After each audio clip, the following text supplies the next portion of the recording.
आ जाइए। ये देखिए, अगर हम बात करते हैं ना पॉलीमर का, तो पॉलीमर ना बहुत इंपॉर्टेंट चैप्टर है। क्या ये, अगर जेई मेंस के पर्पज से आप बात करोगे तो ये बहुत इंपॉर्टेंट है। इंपॉर्टेंट क्यों है कि इसको आप 4 से 5 क्लास में खत्म कर दोगे और इसमें से बहुत आसान क्वेश्चन आएगा, इजी क्वेश्चन आएगा, जो कि 10 से 20 सेकेंड में हो जाएगा। अगर आपको भूल भी गए हो ना तो याद करना पड़ेगा थोड़ा बहुत। और कितने सेकेंड लेगा ये? 10 to 20 सेकेंड। ठीक है। तो एक जो क्वेश्चन इससे आएगा जेई मेंस में, वो कंपलसरी आने वाला है। और कितने सेकंड में हो जाएगा? 10 से 20 सेकंड में। बाकी चैप्टर्स में आप पढ़ेंगे तो आपको क्या मिलने वाला है भाई? बड़ा एक तो 6 से 7 8 लेक्चर लगेगा भी, और गारंटी नहीं है कि वो कहाँ से आएगा और कितना टाइम लेगा अगर होगा भी तो। ठीक। तो चलिए कंटिन्यू करते हैं पॉलीमर चैप्टर। थोड़ी बहुत इसके डेली लाइफ में यूज की बात कर लेते हैं। जैसे कि पॉलीमर की बात कर रहा हूं, तो यहाँ पे ये देख रहे हो, जिस पेन से मैं लिख रहा हूँ, ये पेन भी मेरी पॉलीमर की है।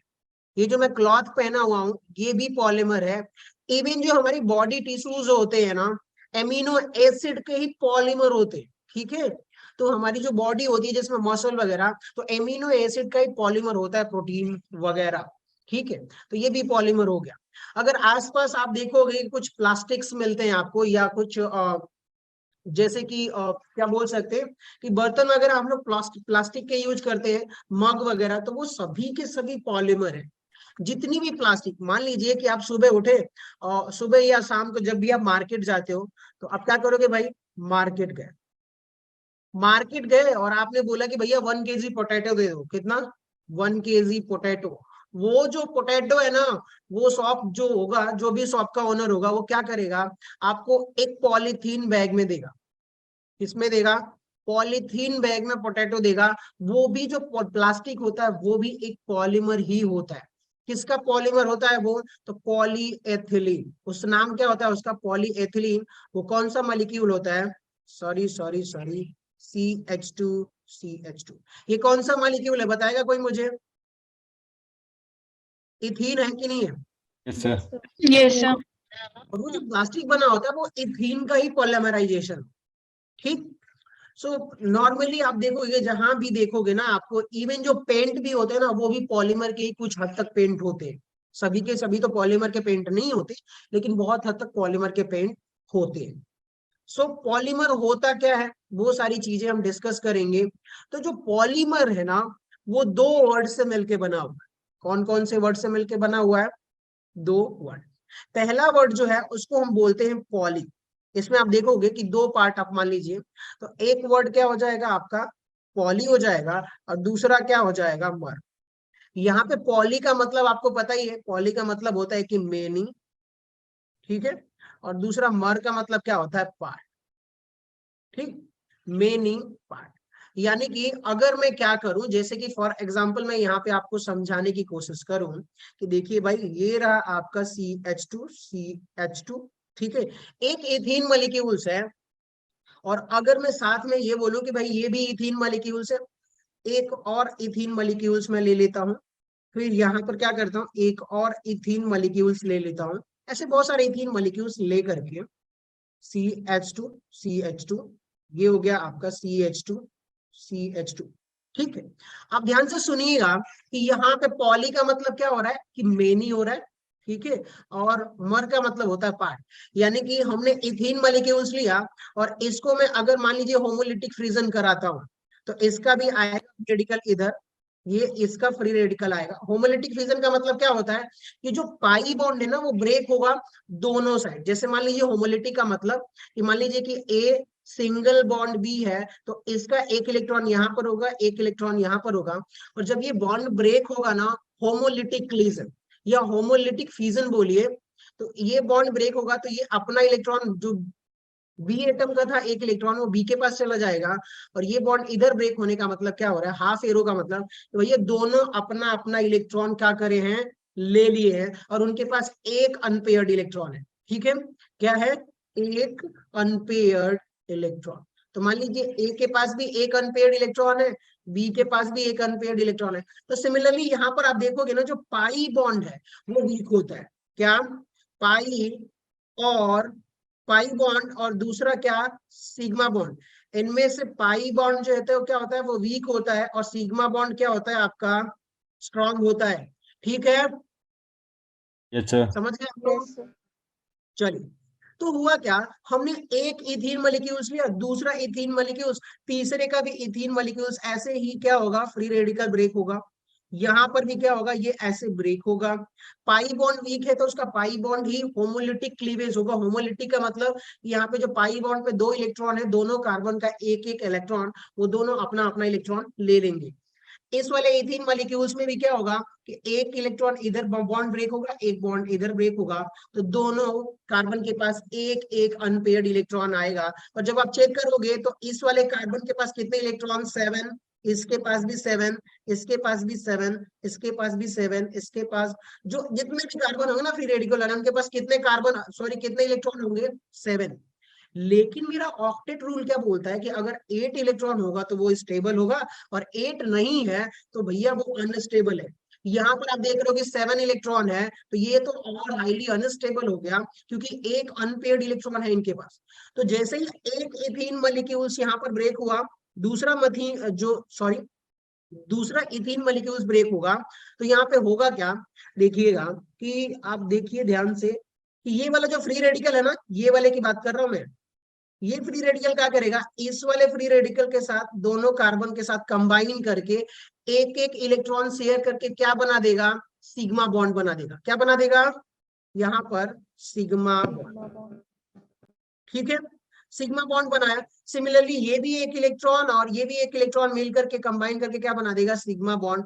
यहाँ पर भी क्या हो जाएगा, सिग्मा बॉन्ड। यहाँ पर भी आप देखोगे कि ये दोनों अनपेयर्ड इलेक्ट्रॉन कंबाइन करके सिग्मा बॉन्ड। और ये जो चेन प्रोसेस है ना, यहाँ पे ऐसा नहीं है कि यहाँ पे रुक जाने वाला है, आगे भी CH2 मॉलिक्यूल्स इसे ऐड करते हुए चले जाएंगे। ठीक है, एक बहुत लंबी चेन बनने वाली है। तो यहाँ पे आप देखिए कि इधर मैं बोलूं कि भैया ये रहा आपका CH2 फ्री रेडिकल, इधर हो गया CH2। अब ध्यान से सुनिए, ये तो दो एक यूनिट हो गई। यहाँ पे एक और इथीन मॉलिक्यूल जिसके साथ सिग्मा बॉन्ड के साथ जुड़ गया, तो अब आपको CH2 मिला, ये जुड़ गया यहाँ पर। अगले में ये दोनों जुड़ गए तो यहाँ पे सिंगल बॉन्ड से सॉरी सिग्मा बॉन्ड से जुड़ा हुआ है, तो CH2 ये यूनिट जुड़ गई। फिर ये वाला कार्बन इससे सिग्मा बॉन्ड से जुड़ा हुआ है, तो क्या हो जाएगा, CH2 ये वाली यूनिट जुड़ गई। ठीक है, मैं कहीं, हाँ सही है। और ये वाली भी यूनिट यहाँ से जुड़ जाएगी, तो क्या हो जाएगा, CH2 और यहाँ पर फ्री रेडिकल बच गया।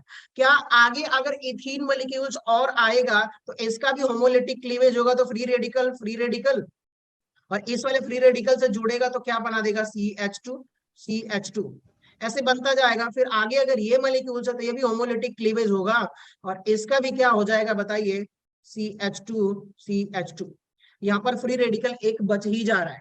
तो यानी कि दोनों तरफ अगर फ्री रेडिकल है, तो जैसे ही एक और इथीन मॉलिक्यूल्स आएगा, मान लीजिए कि हमने क्या करा, एक और इथीन मॉलिक्यूल्स इंट्रोड्यूस करा, तो क्या ये भी इसके साथ फ्री रेडिकली जुड़ जाएगा कि नहीं जुड़ जाएगा? Yes, sir. कितने लोग एग्री कर रहे हैं? Yes sir. Yes, sir. Yes, sir. चलिए, बहुत बढ़िया। Yes, sir. यहाँ पे, हाँ बहुत सही, ग्रेट। यहाँ पे हो क्या रहा है कि एक जो यूनिट है ना, ध्यान से सुनिएगा, यहाँ पर क्या आपको दिखाई दे रहा है, यहाँ पे आप देखोगे कि एक जो इथीन मॉलिक्यूल्स है, कौन सा, CH2, क्या यही बार बार रिपीट हो रहा है कि नहीं हो रहा है? Yes sir. तो जो रिपीटिंग यूनिट होती है ना, कि जो एक ही यूनिट क्या हो रही है, बार बार रिपीट हो रही है, बार बार जुड़ते जा रही है, बार बार जुड़ते जा रही है, बार बार जुड़ते जा रही है, और उसी प्रोसेस के दौरान जो कनेक्ट हो रहे हैं वो एक बहुत लंबी चेन बन रही है। इसी प्रोसेस, लंबी चेन का मतलब क्या कि एक मोनोमर यूनिट है, छोटा सा मॉलिक्यूल्स है, और उसको बार बार रिपीट करके ऐड करके हम एक मैक्रो मॉलिक्यूल्स बना रहे हैं। ठीक है, क्या बना रहे हैं, मैक्रो का मतलब सॉरी मैक्रो मॉलिक्यूल का मतलब क्या होता है, लार्ज मॉलिक्यूल। मैक्रो का मतलब लार्ज, और यहाँ पे मॉलिक्यूल्स का मतलब ऑब्वियसली मॉलिक्यूल्स होगा। सो हमने क्या करा, ध्यान से सुनिएगा कि अगर यहाँ पर इथीन मॉलिक्यूल्स है, एथिलीन बोलो चाहे इथीन बोलो, तो ये जो इथिलीन मॉलिक्यूल्स है ये बार बार ऐड होके रिपीट होके एक बड़ा लार्ज मॉलिक्यूल्स बना रहा है। उसी लार्ज मॉलिक्यूल्स को हम क्या बोल देते हैं, पॉलीमर। क्या बोलेंगे, पॉलीमर। पॉलीमर। ठीक है। चलिए अब ध्यान से सुनिएगा, नोट करते रहिए कि जो एक यूनिट थी ना, छोटा, सबसे छोटा रिपीटिंग यूनिट जो बार बार रिपीट हो रही है, उसको हम क्या बोल देंगे, मोनोमर। क्या बोलेंगे, मोनोमर। मोनोमर। ठीक है। मोनोमर का मतलब कि जो भैया एक ही यूनिट थी एथिलीन, वो बार बार जुड़ रही, बार बार जुड़ रही है, बार बार जुड़ रही है। अगर मान लीजिए आप लोगों से मैं बोलूं कि एक घर, मान लीजिए कि एक ईंट के ब्लॉक से बना रहे हैं हम लोग, ईंट जिसे बोलते हैं, तो क्या वो एक पूरे बिल्डिंग का मोनोमर अगर ईंट बोल सकते हैं कि नहीं बोल सकते? Yes sir. Yes, sir. Yes sir. यहाँ पर भी पॉलीमर में क्या होगा कि एक ही मॉलिक्यूल्स बार बार रिपीट हो रहा है, बार बार रिपीट हो रहा है, और एक बहुत लंबा चेन यानी हाई मॉलिक्यूलर वेट का एक मैक्रो मॉलिक्यूल बन रहा है। उसी मैक्रो का मतलब बहुत लार्ज, ठीक है। तो उसी मॉलिक्यूल्स को हम क्या बोल देंगे, पॉलीमर बोल देंगे। ठीक, चलिए बहुत बढ़िया। एक नॉर्मल पॉलीमर मॉलिक्यूल्स में लगभग कितने यूनिट होते हैं, 10⁻³ से 10⁻7, यानी कि 1 मिलियन से ज्यादा। मान लीजिए कि अगर एथीन की बात करता हूं, तो अगर मान लीजिए कि अगर ये 10⁻³ CH2 इथिलीन मॉलिक्यूल्स है, या 10⁻7 के बीच में, तो हम उसको बोलेंगे कि भाई ये ठीक ठाक मैक्रो मॉलिक्यूल्स है, एक पॉलीमर है। चलिए आ जाइए, आगे बढ़ते हैं। और थोड़ा बहुत यहाँ पर पॉलीमर के बारे में हमने डिस्कस कर लिया है। अब बात करते हैं पॉलीमराइजेशन क्या होता है, ठीक है। सो चलिए आ जाइए पॉलीमराइजेशन पे। यहाँ पे आप देखोगे पॉलीमराइजेशन क्या बोल रहा है कि भैया polymerization is a process through which large number of monomers molecules react together and form a polymer, और आप क्या बोल सकते हो, form macromolecules। क्या बोल सकते हो, form macromolecules, ठीक है। पॉलीमराइजेशन क्या है, एक प्रोसेस। जैसे ऊपर वाली स्लाइड में अगर मैं बोलूं, ये क्या था, अच्छा ये तो मेरे लिए सर्कल हो गया, ठीक है, जस्ट 1 सेकेंड। हाँ आ जाएगी, 1 मिनट के लिए।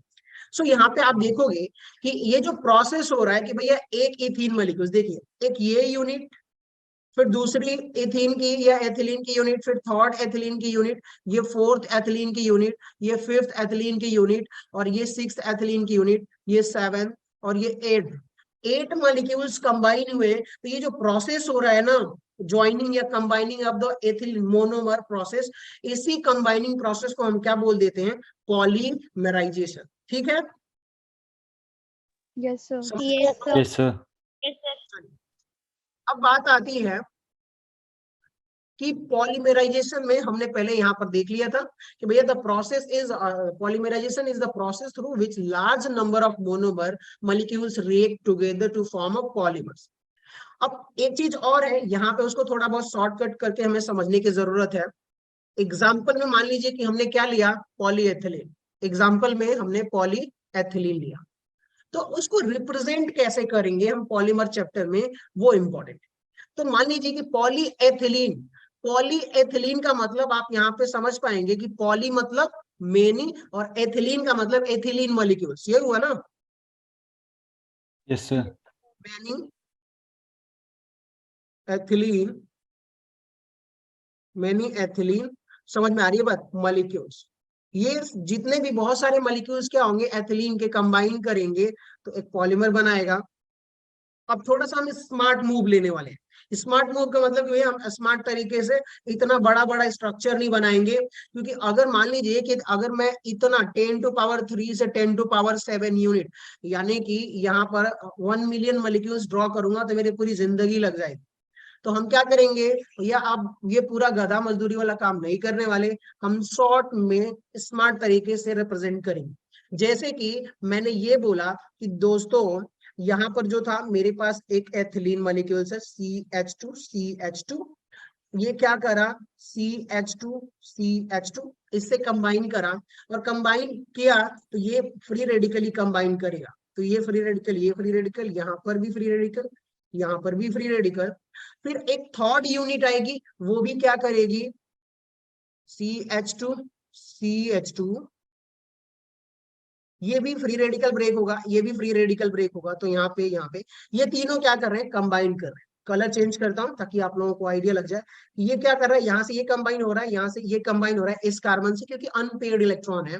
और कितने यूनिट बनेगा, तो यहाँ पर ध्यान से सुनिएगा कि भाई ये हो रहा है CH2, CH2, CH2, CH2, CH2, CH2, 2 ये यहाँ पर भी फ्री रेडिकल होगा और यहाँ पर भी फ्री रेडिकल होगा। देखिए एक यूनिट ये वाला, दूसरा यूनिट ये वाला, और थर्ड यूनिट ये वाला।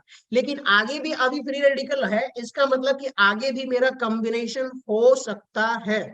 तो कुल मिला जुला के ये जो प्रोसेस था इसको बोलेंगे पॉलीमराइजेशन। लेकिन अब एक बात बताइए कि अगर 4 यूनिट है, ये तो 3 यूनिट था, 4 यूनिट है, 5 यूनिट है, अगर मैं बढ़ाता जाऊं 4 से 5, 5 से मान लीजिए 10, 10 से मैं बोलता हूँ 20, तो क्या मैं ये जो प्रोसेस है कि मान लीजिए 20 मॉलिक्यूल्स है, तो हर बार मैं 20 मॉलिक्यूल्स ड्रॉ करूंगा क्या? No, sir. नहीं, क्योंकि इतना टाइम कंज्यूमिंग हो जाएगा, तो ड्रॉ करने की जरूरत नहीं है। हम क्या बोलेंगे कि भैया स्मार्ट तरीके से हम चलेंगे, कि अगर मैं यहां से आपको बोलूं, ध्यान से सुनिएगा, कि ये रहा भैया आपका CH2 डबल बॉन्ड CH2, और इसका पॉलीमराइजेशन हो रहा है, तो कितने मॉलिक्यूल्स है, 3 मॉलिक्यूल्स। ठीक है, 3 मॉलिक्यूल्स जब पॉलीमराइज होगा, तो अभी भी देखिएगा इसकी एक ये फ्री रेडिकल है, और इधर भी आपके पास एक फ्री रेडिकल है, मतलब आगे भी पॉलीमराइजेशन इसका पॉसिबल है। तो उस केस में मैं बोलूंगा कि भाई साहब यहाँ पे आप ये देख लो कि इसको मैं क्या करता हूँ, ये जो अगर फ्री रेडिकल की वजह से पॉलीमराइजेशन आगे पॉसिबल है, तो मैं उसको ऐसे रिप्रेजेंट कर देता हूँ कि आगे भी हम इसका कर सकते हैं पॉलीमराइजेशन। इसको बोल देता हूँ CH2 और इधर ऐसे ऐसे स्मार्ट तरीके से लिख सकता हूँ कि नहीं भाई, ये 3 मॉलिक्यूल्स है, तो यहाँ पर 3 मॉलिक्यूल्स हमने दिखा दिया कि भाई 3 मॉलिक्यूल्स पॉलीमराइज हुआ। और ये वैलेंसी ध्यान से सुनिएगा, ऐसे करने का मतलब क्या है कि आगे भी इसकी वैलेंसी जो है पॉलीमराइजेशन बढ़ते जा सकता है। ठीक है, यस सर। चलिए अगर मैं ये बोलूं कि सेम थिंग है, पर इसी को अगर मैं रिपीट करता हूं कि भैया यहाँ पर क्या है, 4 एथिलीन मॉलिक्यूल्स है, CH2, और ये 4 हो रहा है, तो मैं इसको ऐसे लिखूंगा कि भैया ये रहा आपका CH2 और ये रहा आपका CH2, और इसको ऐसे बैलेंसी दिखा दो कि भाई आगे ये बढ़ता जाएगा इनटू 4। ठीक है, तो सिमिलरली अब मेरा जैसे ही नंबर ऑफ बढ़ते जाएंगे एथिलीन मॉलिक्यूल, तो उसको मैं कैसे रिप्रेजेंट करूंगा कि भाई साहब यहाँ पे जो है ना, n एथिलीन मॉलिक्यूल्स क्या हो रहा है, पॉलीमराइज हो रहा है। क्या हो रहा है, n एथिलीन मॉलिक्यूल्स क्या हो रहा है आपका, पॉलीमराइज हो रहा है। और पॉलीमराइज होने के बाद अब n number of CH2 unit इसमें कंबाइन हुआ है, और आगे भी ये पॉलीमराइजेशन बढ़ता जाएगा, तो उसको मैं ऐसे लिखने वाला हूं कि ये रहा भाई साहब आपका CH2, और यहाँ पर क्या हो गया N, इसको ऐसे ना लिख करके मैं ऐसे करता हूं N यूनिट। तो अब कहीं भी अगर मुझे पॉलीमराइजेशन मेंशन करना होगा, तो मैं क्या बोलूंगा कि भाई साहब यहाँ पर ये मेरा क्या हो गया, मोनोमर। क्या हो गया, मोनोमर। और यहाँ पे मैं उसको क्या कर दूंगा कि उसकी वैलेंसी ओपन करके ब्रैकेट में रख के n टाइम्स लिख दूंगा, ताकि n नंबर ऑफ मॉलिक्यूल्स क्या हो गए, पॉलीमराइज हुए। ठीक है, यस सर। Yes, sir. चलिए अब ध्यान से सुनिए यहाँ पर कि अगर मैं बोलता हूं कि भैया एक मोनोमर की मॉलिक्यूलर मास m है, तो यहाँ पे अगर n नंबर ऑफ मॉलिक्यूल्स बना हुआ है, तो यहाँ पे मोनोमर का मॉलिक्यूलर मास तो m है, लेकिन यहाँ पर जो पॉलीमर फॉर्म हुआ है, क्या पॉलीमर फॉर्म हुआ है, इसका अगर मैं मॉलिक्यूलर मास की बात करूंगा, क्या करूंगा, मॉलिक्यूलर मास, तो क्या हो जाएगा, n इंटू m के बराबर होगा कि नहीं होगा? Yes sir. Yes, sir.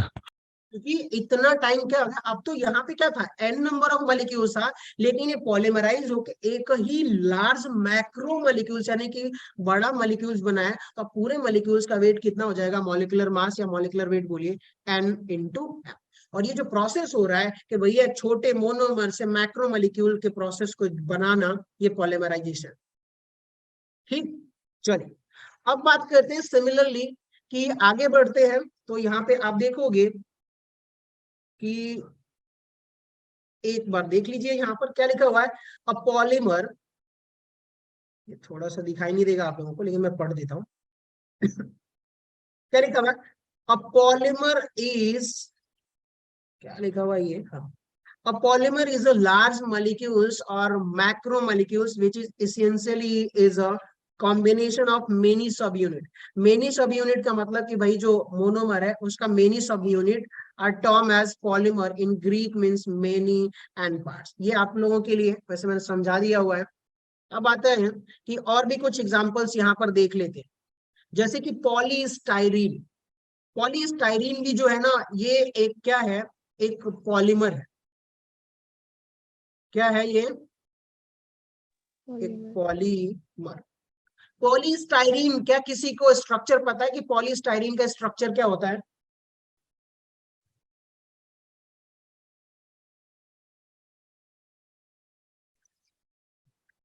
किसी को पॉलीस्टाइरीन का स्ट्रक्चर पता है? चलिए बहुत बढ़िया, मैं बताता हूँ आप लोगों को। यहाँ पे देखिए पॉलीस्टाइरीन का जो स्ट्रक्चर होता है ना, वो ये होता है। ये स्ट्रक्चर्स बहुत इंपॉर्टेंट है, आप लोग नोट करते रहिएगा साथ में। ये रहा बेंजीन रिंग, और बेंजीन रिंग से इन्होंने क्या करा हुआ है, CH double bond CH2 add कर दिया। तो इस मॉलिक्यूल्स का नाम क्या हो गया, आप लोग बताओगे मुझे? स्टाइरीन। पॉलीस्टाइरीन, सॉरी ये तो मेरा क्या होगा, सिर्फ स्टाइरीन होगा। ये कौन सा मॉलिक्यूल्स है, स्टाइरीन मॉलिक्यूल्स, पॉलीस्टाइरीन नहीं, सॉरी। ये कौन सा मॉलिक्यूल हो गया है, स्टाइरीन मॉलिक्यूल्स, इसको बोलेंगे स्टाइरीन। लेकिन अगर मैं इसी के बहुत सारे मॉलिक्यूल्स को लेके एक पॉलीमर बनाऊं, लार्ज माइक्रो मॉलिक्यूल्स बनाऊं, तो क्या वहां पर जो आपको एक लार्ज मॉलिक्यूल मिलेगा उसमें एक स्टाइरीन नहीं होगा, बहुत सारे स्टाइरीन होंगे, यानी कि पॉली, पॉली मतलब मेनी, यानी बहुत सारे स्टाइरीन मॉलिक्यूल्स होंगे। तो मैंने क्या करा कि भैया स्टाइरीन के आगे हमने क्या नाम लगा दिया, पॉलीस्टाइरीन। तो वो जो पॉलीमर बनेगा लार्ज माइक्रो मॉलिक्यूल्स, उसको क्या बोलेंगे, पॉलीस्टाइरीन। चलिए यहां पर बात करते हैं कि यहां पर देखिएगा बेंजीन रिंग है और उससे ना CH CH2 यानी कि विनाइल ग्रुप अटैच्ड है। तो यहाँ पे पॉलीमराइजेशन कैसे होगा, पहले तो दो मॉलिक्यूल्स का समझते हैं, फिर तीन मॉलिक्यूल्स का समझेंगे, और फिर उसके बाद एक जनरल इक्वेशन दे देंगे इसके लिए। तो यहाँ मान लीजिए कि एक यूनिट है, वो ये यूनिट है, और इसको कैसे लिखे, चलिए ये रहा CH डबल बॉन्ड CH2, और ऊपर क्या मैं बेंजीन रिंग ऐसे बना दूं, ठीक है। एक और मॉलिक्यूल आप ले लीजिए CH2 डबल बॉन्ड CH, और ये रहा बेंजीन रिंग, ठीक है। ये दो मॉलिक्यूल्स है। अगर आप देखोगे कि भैया ये दो मॉलिक्यूल्स अगर पॉलीमराइज होते हैं, क्या होते हैं, पॉलीमराइज। अगर ये पॉलीमराइज होगा तो कंडीशन क्या है कि भैया यहाँ पे जो पाई बॉन्ड है, आप ध्यान से सुनिए, जो पाई बॉन्ड है, ये इधर ब्रेक होगा तो यहाँ पे फ्री रेडिकल, ये इधर ब्रेक होगा तो यहाँ पर फ्री रेडिकल, ये बॉन्ड इधर ब्रेक होगा तो यहाँ पर फ्री रेडिकल, ये बॉन्ड इधर ब्रेक होगा तो यहाँ पर फ्री रेडिकल। आएगा कि नहीं आएगा, कितने लोग एग्री कर रहे हैं, यस सर। बाकी Yes, लोग? sir. चलिए बहुत बढ़िया। अब ध्यान से सुनिए कि जैसे ही यहाँ पर ये 7 इलेक्ट्रॉन हो गया, और यहाँ पर भी 7, यहाँ पर भी 7, अब जो मेरा स्टाइरीन मॉलिक्यूल है वो हाईली अनस्टेबल हो गया है। तो क्या करेगा, जिसको जो मिलेगा जहां मिलेगा वैसे ही कंबाइन करके सिग्मा बॉन्ड बनाएगा, ताकि उसका ऑक्टेट कंप्लीट हो। अब यहाँ पे हुआ क्या कि ये जो फ्री रेडिकल है इससे, और ये फ्री रेडिकल इससे कंबाइन करके एक सिग्मा बॉन्ड बना देगा। और अब एक क्या हुआ, एक यूनिट से वो 2 यूनिट में कन्वर्ट हो गया। समझ में आ रही है बात, यहाँ पे देखिए अगर आप सुनोगे तो भैया ये रहा आपका मोनोमर, ठीक है। सिमिलरली ये भी आपका क्या है, मोनोमर है। तो 2 यूनिट मिलेंगे तो ये किस में कन्वर्ट हो जाएगा, डाइमर में। किस में कन्वर्ट हो जाएगा, डाइमर में। तो मैंने क्या करा कि भाई साहब यहाँ पे स्ट्रक्चर जो ड्रॉ करूंगा उसको सुनिएगा। ये रहा आपका CH और इधर आपका बेंजीन मॉलिक्यूल्स अटैच्ड है। यहाँ पर क्या हो गया CH2, यहाँ पर क्या हो गया CH2, और यहाँ पर जो है CH, और ये रहा आपका बेंजीन रिंग, ठीक है। अब एक बात बताइए, यहाँ पर फ्री रेडिकल है, यहाँ पर फ्री रेडिकल है, तो इसका कहने का मतलब क्या है कि क्या ये आगे और पॉलीमराइज हो सकता है कि नहीं हो सकता। Yes, sir. Yes, sir. कोई यूनिट फ्री रेडिकल से आके दूसरा जुड़ जाएगा दोनों एंड पे। तो मैंने क्या करा कि वो जो प्रोबेबिलिटी है जुड़ने की उसको मैं ऐसे दिखा सकता हूँ कि भैया ये आगे जुड़ सकता है, तो इसको मैं ऐसे रिप्रेजेंट कर देता हूँ कि आगे भी इसका कॉम्बिनेशन पॉसिबल है। लेकिन हमने 2 यूनिट रखा हुआ है, तो अगर मुझे अगर शॉर्टकट में अगर इसे रिप्रेजेंट करना है तो कैसे रिप्रेजेंट करूंगा वो आप देखिएगा। मैं इसको ऐसे करूंगा, यहाँ पे हो गया आपका CH, और ये रहा आपका क्यूट सा बेंजीन रिंग, और ये रहा आपका CH2, और इसको आगे। और क्या मैं इसको ऐसे 2 करके लिख सकता हूँ कि नहीं लिख सकता, Yes, sir. Yes, sir. ठीक है।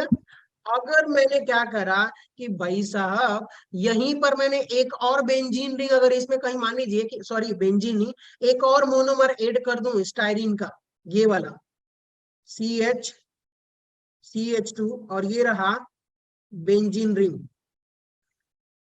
तो एक बात बताइए, अगर ये भी पॉलीमराइज होगा तो क्या मैं यहाँ पर 3 लिखूंगा कि नहीं लिखूंगा,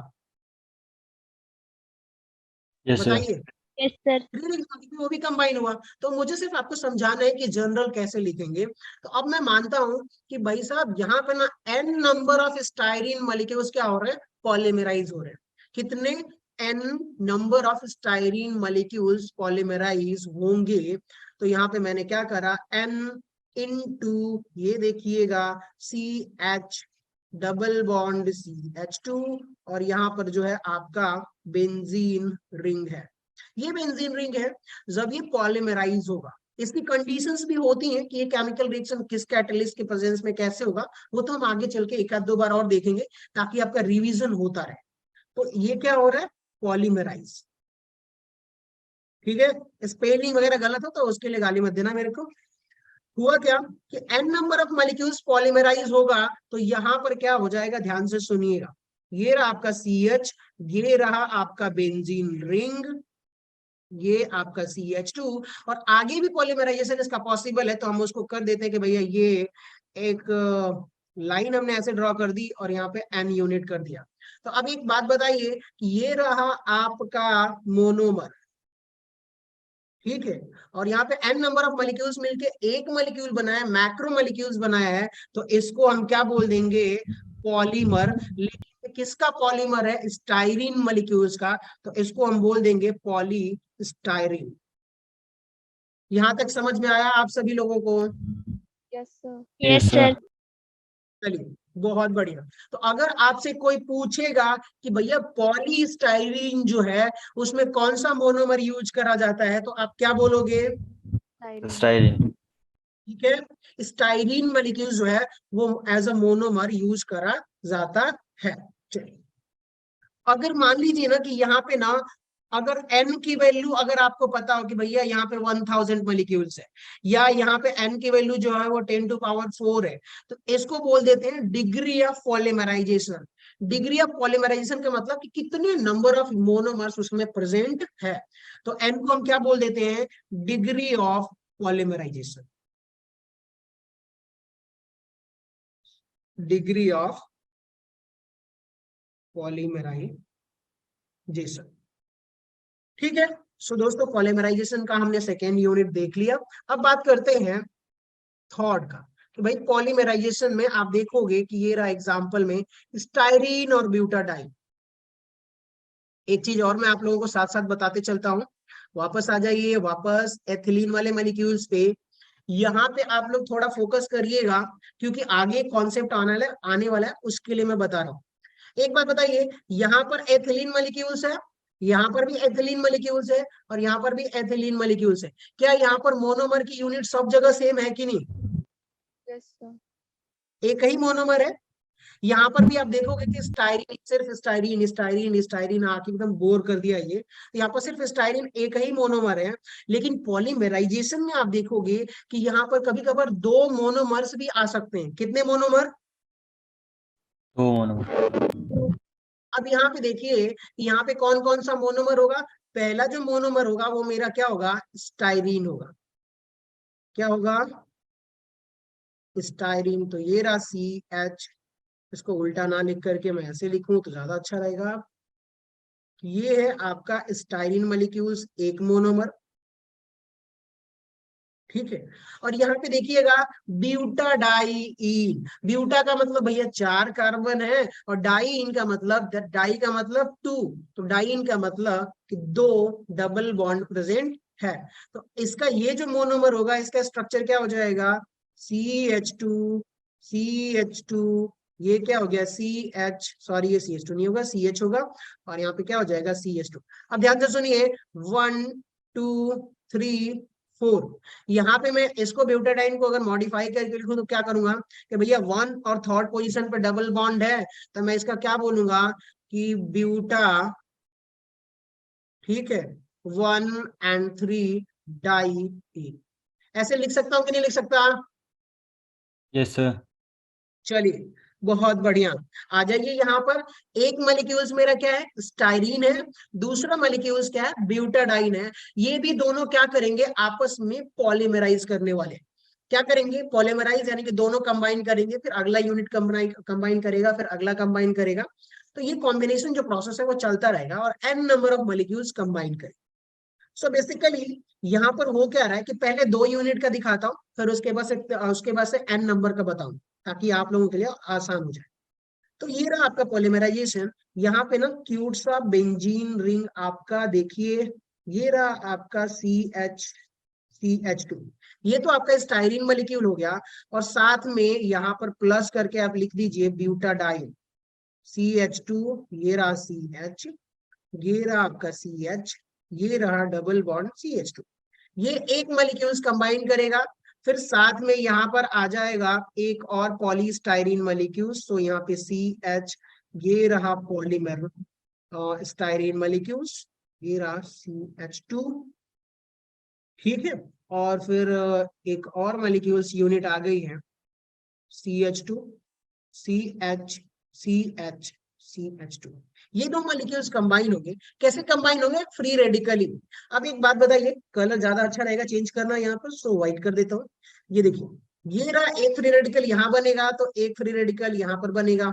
ये फ्री रेडिकल इधर ब्रेक होगा, ये फ्री रेडिकल इधर, साथ में ये यहाँ, ये यहाँ।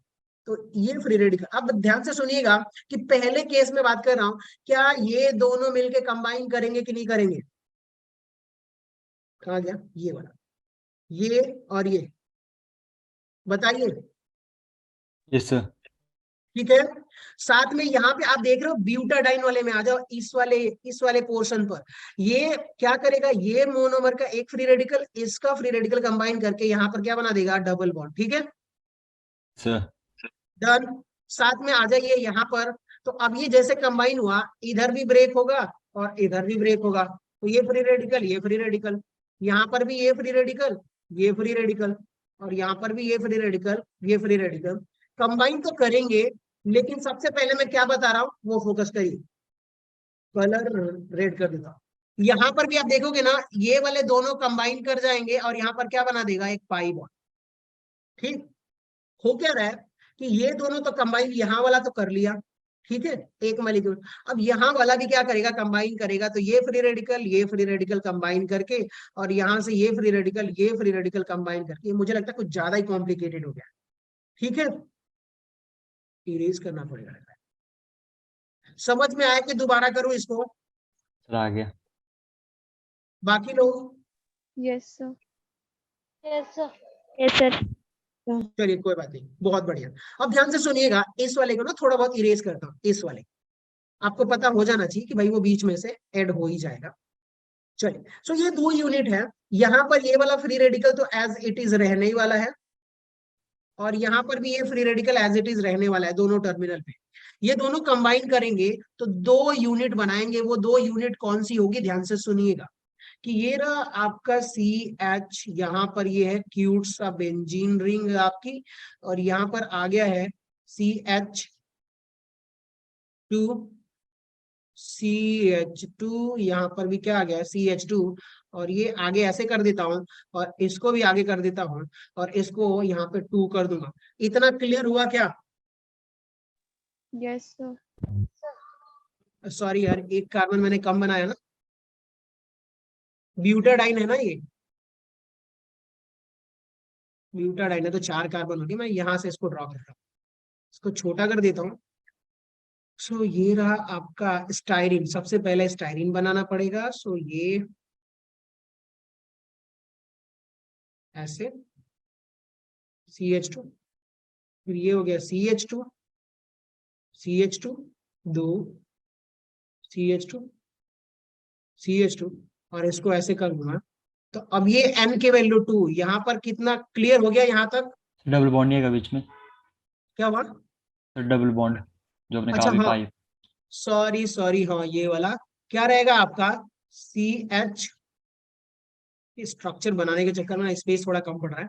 सो यहाँ पर क्या आ जाएगा CH डबल बॉन्ड CH। यहाँ पे देखिएगा ये वाला जो दोनों फ्री रेडिकल हैं, ये वाले दोनों फ्री रेडिकल, ये वाले, ठीक है, और यहाँ पर भी ये वाले दोनों फ्री रेडिकल, ये भी तो डबल बॉन्ड बनाएंगे ना, तो यहाँ पे डबल बॉन्ड आ जाएगा। ये 2 यूनिट कंबाइन कर रहा है कि भैया एक मोनोमर ये वाला स्टाइरिन वाला, एक मोनोमर ब्यूटाडाइन वाला। फिर एक बार क्या कर रहा है कि यहाँ पे देखिए स्टाइरिन एक मोनोमर और एक मोनोमर जो है ब्यूटाडाइन, तो 2 यूनिट कंबाइन कर रहे हैं, 2 अलग अलग मोनोमर। तो यहाँ पे देखिए 2 नंबर आप पॉलीमर बना रहे हैं। अगर 2 है तो इसको क्या डाइमर में बोलूंगा कि नहीं बोलूंगा? Yes sir. Yes. अगर मान लीजिए 3 यूनिट होता है ऐसे ही, तो क्या बोलते हैं उसको? ट्राइमर। Try. अगर 4 होता तो क्या बोलते हैं उसको? टेट्रामर। 5 होता तो क्या बोलते? पेंटामर। Pentamer. और आगे बढ़ोगे तो आप पॉलीमर ही बोल देना, इतना लफड़ा करने की जरूरत नहीं है। चलिए अब आ जाइए आप लोगों को जनरल पॉलीस्टाइरीन का जनरल टर्म्स बताता हूँ। जनरल टर्म्स का कहने का मतलब क्या कि भाई साहब पहले तो एक स्टाइरीन मॉलिक्यूल ले लीजिए। यहां पर आपने क्या करा, ये आपका क्यूट सा बेंजीन रिंग, ये रहा आपका CH2। इसको ऐसे ना करके मैं ज्यादा क्यूट वाले तरीके से बनाऊं तो अच्छा रहेगा, थोड़ा बहुत उल्टा बना रहा हूँ। ये रहा आपका CH2, ठीक है, और इसमें ब्यूटाडाइन इसके साथ में आ रहा है। तो मान लीजिए कि n नंबर ऑफ मॉलिक्यूल्स क्या है, स्टाइरीन का है, और यहाँ पर n नंबर ऑफ मॉलिक्यूल्स किसका आ रहा है, ब्यूटाडाइन का। CH2 CH, यहाँ पे क्या हो गया CH2 n नंबर। अब ध्यान से सुनिएगा, ये भी n नंबर है, ये भी n नंबर है, तो ये इधर ब्रेक होगा तो यहाँ, ये इधर ब्रेक होगा तो यहाँ, और ये भी इधर और ये इधर, तो फ्री रेडिकल जनरेट होने ही वाले हैं। ये दोनों फ्री रेडिकल वाले ये डबल बॉन्ड बना देंगे। यहाँ पे देखिएगा कहां पर डबल बॉन्ड, और ये टर्मिनल वाले पॉलीमर के लिए रहेंगे। तो इनका हो रहा है पॉलीमराइजेशन। पॉलीमराइजेशन होगा तो आपको मिलेगा, ना समझ में आए तो बोलिएगा, जो भी मैं लिखने वाला हूं यहाँ पर, ये रहा आपका बेंजीन, ये रहा आपका CH, इसको मैं कहीं ना कहीं ऐसे लिखूंगा, फिर ये रहा CH2 CH, सॉरी ये CH2, फिर ये CH2, ये CH हो जाएगा क्योंकि डबल बॉन्ड आ जाएगा यहाँ पर, और ये रहा आपका CH2, और ये फिर फर्दर पॉलीमराइज होगा। तो ये आपको मोनोमर n टाइम्स। इतना क्लियर हुआ क्या? Yes sir. Yes, sir. Yes, sir. चलिए बहुत बढ़िया। ये जो मॉलिक्यूल, ये जो पॉलीमर बना हुआ है ना, इसमें कितने मोनोमर जो इसमें यूज किए गए हैं, 1 या 2 टाइप के? 2 type. Sir 2 type. ये भी देखिए, ये भी एक कौन सा मोनोमर है, स्टाइरीन का मोनोमर, मोनोमर नहीं, ठीक है, और ये भी क्या है, ब्यूटाडाइन, तो ये भी आपका क्या है, मोनोमर है। यानी कि 2 टाइप्स के यहाँ पे मोनोमर हमने यूज करा हुआ है और एक पॉलीमर बनाया हुआ है। चलिए बहुत बढ़िया। ये जो पॉलीमर बना है ना, इसका नाम क्या होता है वो आप सुनिएगा। एक मिनट मैं भी देख लेता हूँ उसको एक बार थोड़ा, क्योंकि पॉलीमर का ना बहुत पहले पढ़ाया था। तो स्टाइलिन ब्यूटाडाइन, हाँ स्टाइलिन ब्यूटाडाइन। चलिए ध्यान से सुनिएगा, इसका नाम क्या है वो देखिएगा। इसको ना हम कभी कभार ना SBR बोलते हैं। क्या बोलते हैं? SBR। चलिए दिमाग लगाइए। S फॉर स्टाइरीन, क्या होगा? यहाँ पे बगल में लिखूं इसको, यहाँ पर yes sir. SBR rubber. S for क्या हो जाएगा आपका? स्टाइरीन। B फॉर क्या हो जाएगा? ब्यूटाडाइन। ठीक है, और R का मतलब रबर। ये रबर की कैटेगरी में आता है। जो पॉलीमर होते हैं वो बहुत ज्यादा रेजिस्टिव होते हैं, रबर होते हैं। सो अब आपको अगर कहीं बोले कि भैया ये SBR, समझ में आ रही है बात? चाहे स्टाइरीन ब्यूटाडाइन रबर, तो कौन सा पॉलीमर होगा इसमें? एक तो स्टाइरीन, दूसरा क्या होगा? ब्यूटाडाइन। ठीक है, क्लियर हो गया। कहीं कहीं इसको हम क्या एक और नाम दे देते हैं? ब्यूना। ब्यूना एस, क्या बोलते हैं इसको हम लोग? Buena S. ब्यूना एस का मतलब क्या हुआ कि भाई साहब ये ब्यूटाडाइन और स्टाइरीन है। क्या? ब्यूना का ब्यूटाडाइन। मतलब ब्यूटाडाइन, और दूसरा एस अगर आगे लिखा हुआ है तो वो स्टाइरीन एक मोनोमर है। ठीक है, यस सर। तो अगर यस आपसे सर। कोई पूछेगा, आपसे पूछे कोई कि भैया इसका नॉमेनक्लेचर या नाम कहाँ से पढ़ा, तो आप बोल देना कि सीधा इसके मोनोमर से ही उठा के इसका नाम रख दिया गया है। SBR बोलेगा मतलब स्टाइरीन ब्यूटाडाइन रबर, और ब्यूना एस बोलेगा तो ब्यूटाडाइन स्टाइरीन। ये बताता है कि भाई इसमें कौन कौन से मोनोमर यूज करे गए हैं। ठीक, सो आगे बढ़े। Yes sir. Yes yes sir. Sir.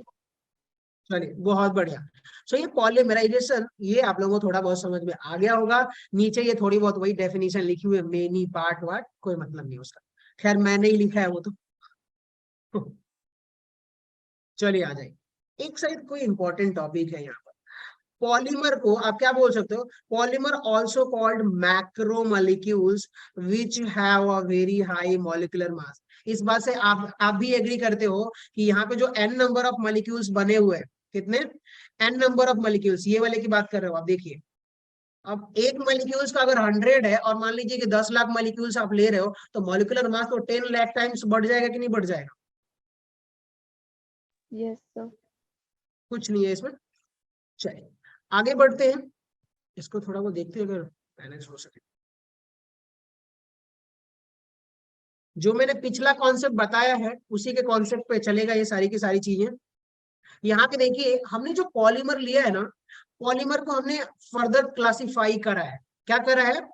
Polymer को फर्दर हमने क्या करा है? क्लासिफाई किया हुआ है, dividing into categories depending upon the nature of repeating units. Nature of repeating units का मतलब क्या है कि हम किसको बार बार रिपीट कर रहे हैं? मोनोमर्स को। किसको कर रहे हैं? मोनोमर्स को। मोनोमर को ही तो बार बार हम लोग रिपीट कर रहे हैं ना। Yes sir. इन्होंने बोला है कि भैया रिपीटिंग यूनिट के बेसिस पर हमने पॉलीमर को क्या करा है? 2 यूनिट में हमने डिवाइड करा है। और वो पहला वाला क्या है? होमोपॉलीमर्स, और दूसरा क्या है? कोपॉलीमर्स। पहला क्या है यहाँ पे देखिएगा? होमोपॉलीमर्स। ठीक है, और सेकेंड टाइप क्या है आपका? कोपॉलीमर्स। लेकिन चलिए आ जाइए, मैं आप लोगों को यहाँ पे बता देता हूँ। होमोपॉलीमर का मतलब मैं यहाँ पे डिस्क्राइब करता हूँ। होमो, होमो, और प्लस आप क्या कर सकते हो इसको? पॉलीमर। ऐसे कर सकता हूँ कि नहीं कर सकता? कितने लोग एग्री कर रहे हैं? Yes sir. Yes sir. चलिए, यस बहुत सर। बढ़िया। इधर आ जाइए, अगर मैं को पॉलीमर की बात करूं तो को मैं बोल सकता हूँ को प्लस पॉलीमर। ठीक है, याद रखिएगा हम मोनोमर की बात कर रहे हैं।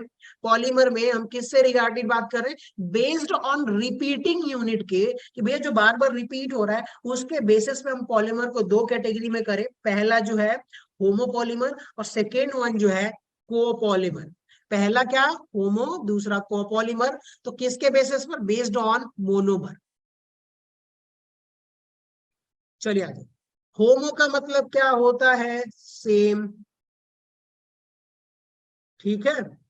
पॉली का मतलब मेनी, मर का मतलब Part. पार्ट, ठीक है। इतना क्लियर हुआ? Yes, sir. Yes, sir. चलिए अब को पॉलीमर में आ जाइए। को का मतलब यहाँ पर क्या है? डिफरेंट। पॉली का मतलब मैनी, Many. मर का मतलब Parts. पार्ट। चलिए बहुत बढ़िया। अब आ जाइए यहाँ पे। अगर आपको मैं ये बोलूं कि भाई साहब जो हमारा मोनोमर है ना, एक ही मोनोमर है, एक ही मोनोमर बार बार जुड़ रहा है, बार बार जुड़ रहा है, बार बार जुड़ रहा है, तो उसको बोलेंगे होमोपॉलीमर्स। और कोपॉलीमर में क्या है? जो आपका मोनोमर है ना, वो क्या होना चाहिए कि भाई साहब अलग अलग होना चाहिए। एक बार अगर दूसरा जुड़ा तो दूसरी बार तीसरा, फिर चौथा अलग अलग जुड़ेगा, तो उसको बोलेंगे कोपॉलीमर। मानता हूँ थोड़ा बहुत डाउट होगा, लेकिन अभी क्लियर हो जाएगा, वो ध्यान से सुनिएगा। अब आ जाइए, आप लोगों को मैं यहाँ पे बोल रहा हूँ एक एग्जांपल्स के साथ। पहले स्लाइड इसकी कंप्लीट करते हैं। ये देखिए, a polymer which is obtained from only one type of monomer molecules is known as homopolymer, ठीक है। और यहाँ पे कोपॉलीमर में क्या है?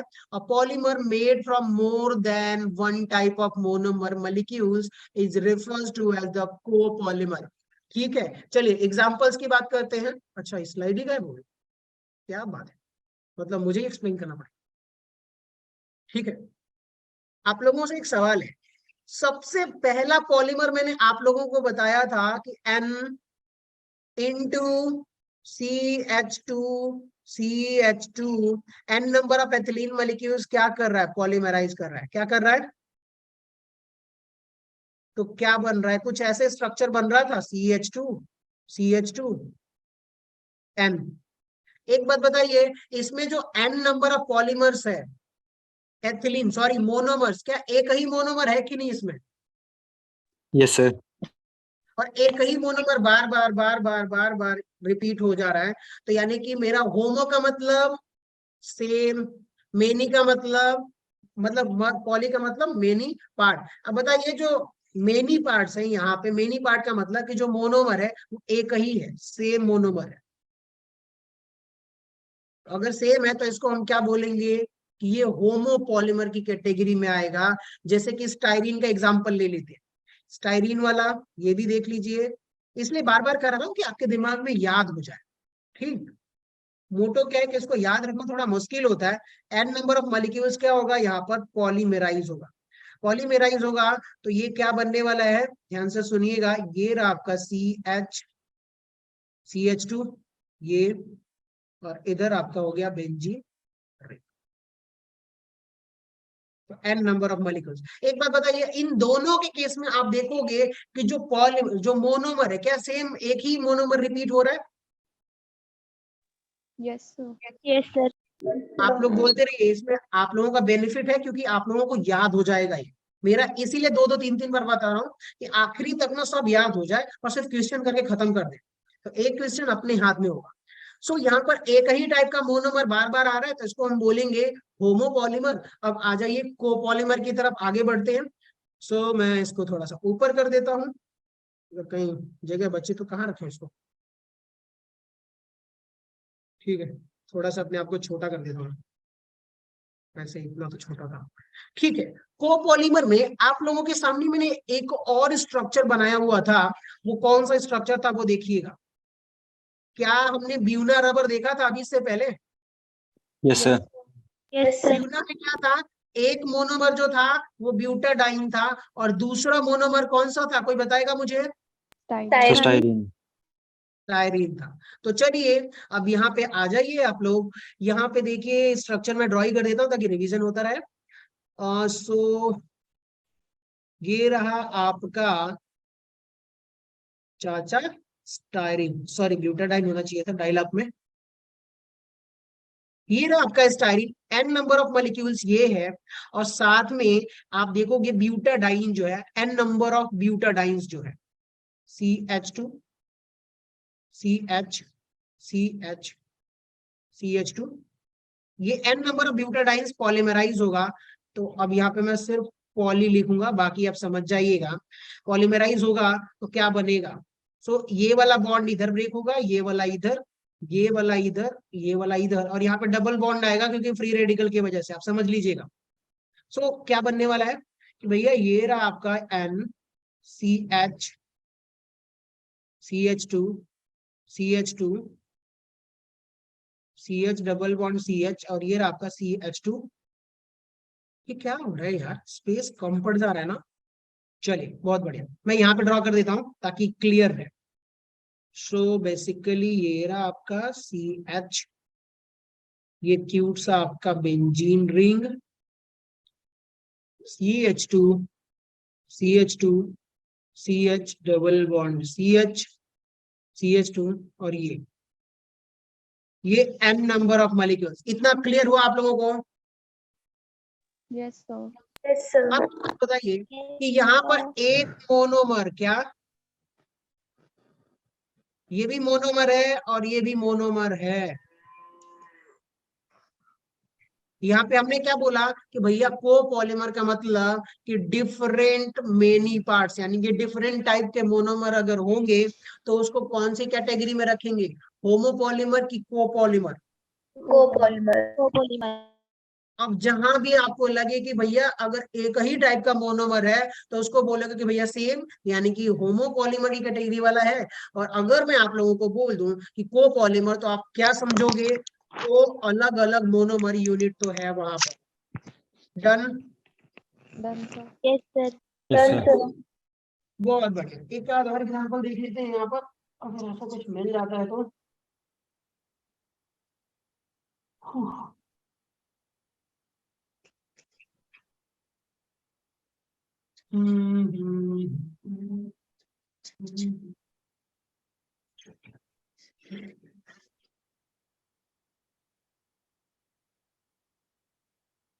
मुश्किल है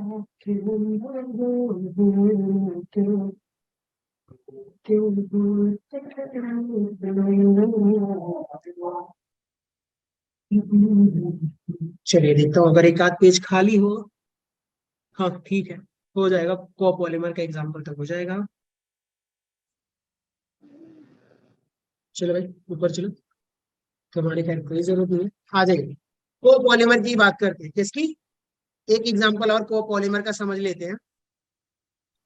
कोपॉलीमर का फिनॉल फॉर्मेल्डिहाइड, बेकेलाइट आप लोगों ने देखा हुआ है। Yes, sir. बेकेलाइट में क्या होता है ना, आपके पास एक फिनॉल मोनोमर होता है, क्या होता है, ये No. फिनॉल मॉलिक्यूल्स है, और साथ में फॉर्मेल्डिहाइड होता है, क्या होता है? Formaldehyde. Formaldehyde. एक सेकेंड, बैटरी लो हुई है।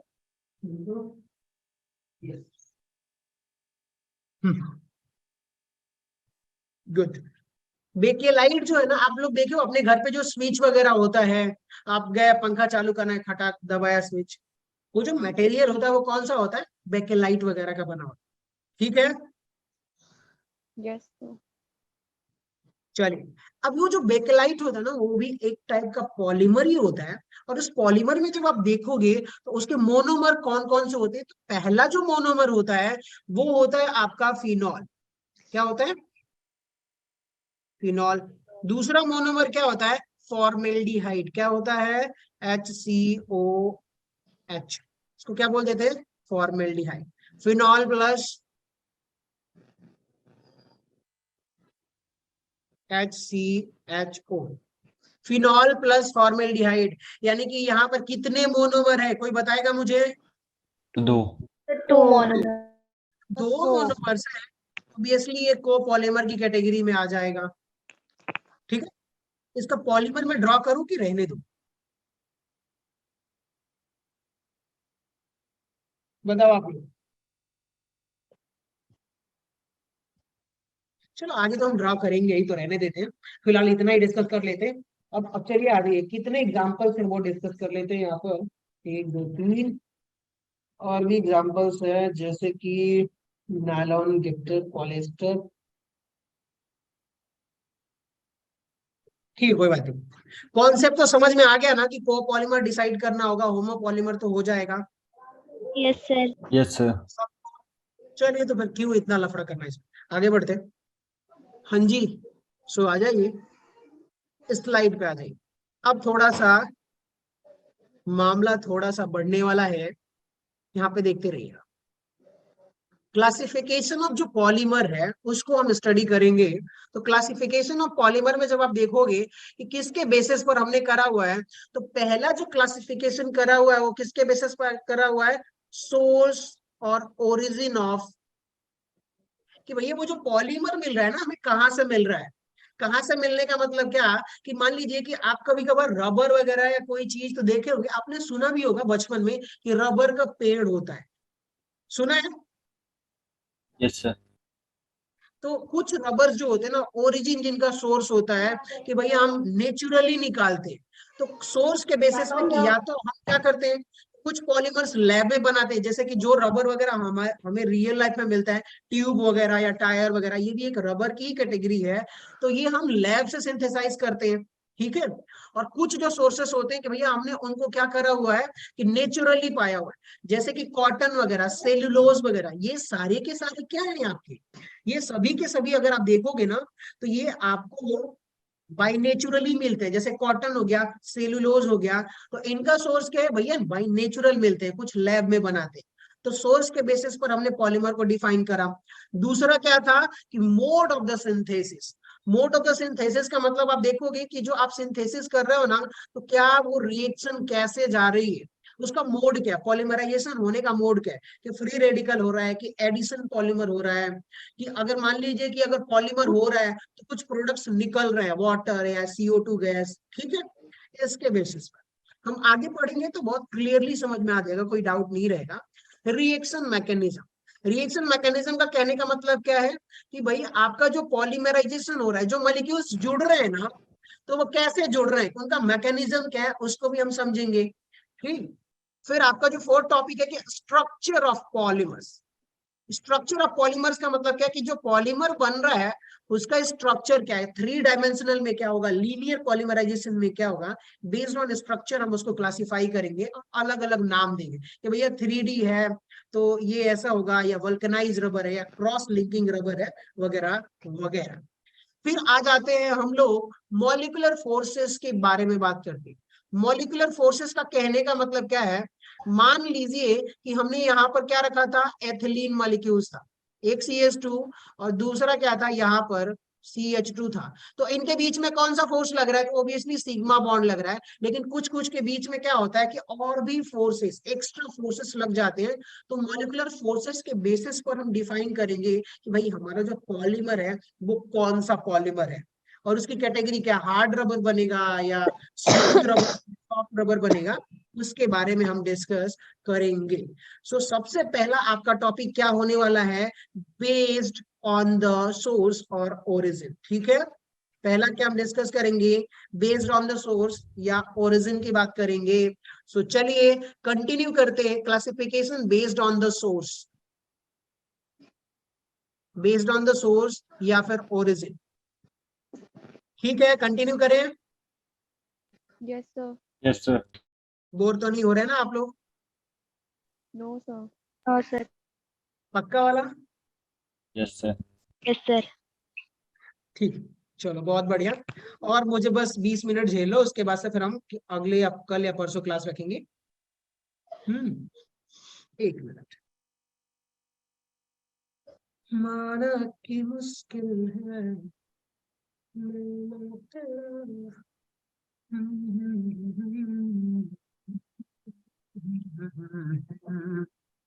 चलिए बहुत बढ़िया।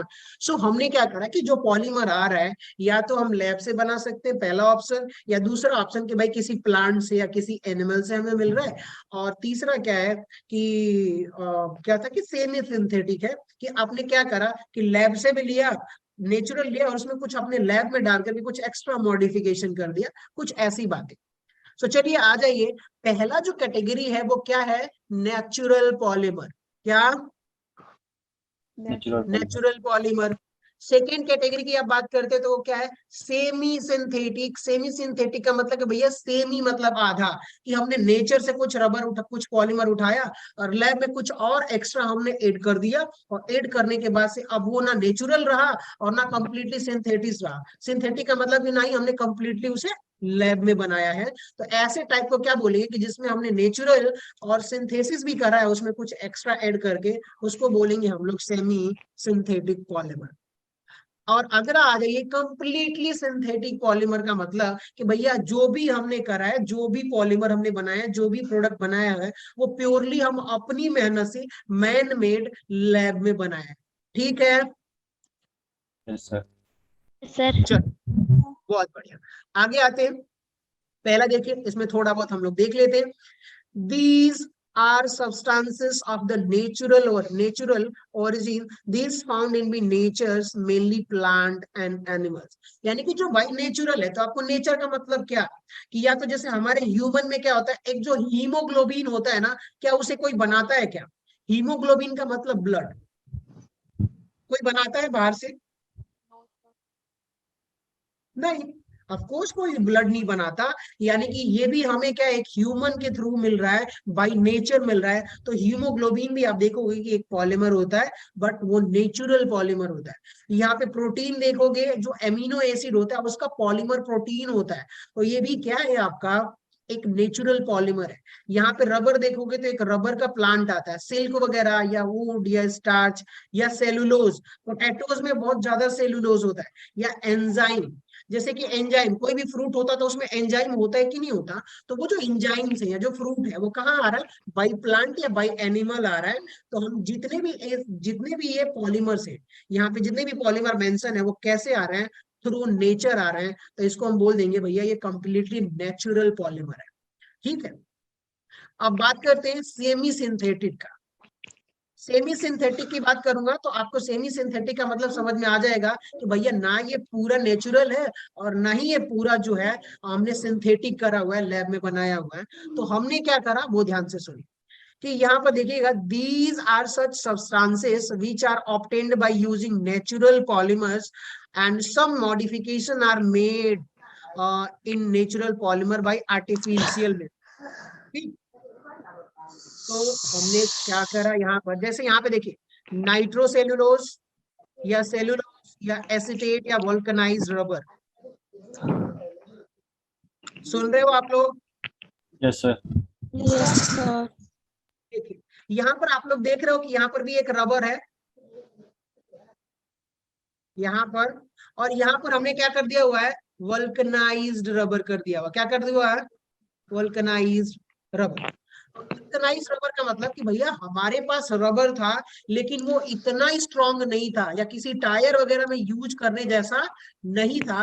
लेकिन हमने क्या करा कि वो जो रबर लिया, उसमें कुछ रबर की चेन ऐसे होंगी, ये मान लीजिए कि रबर है और इसकी चेन है, इसमें हमने सल्फर मिक्स कर दिया। क्या कर दिया? सल्फर।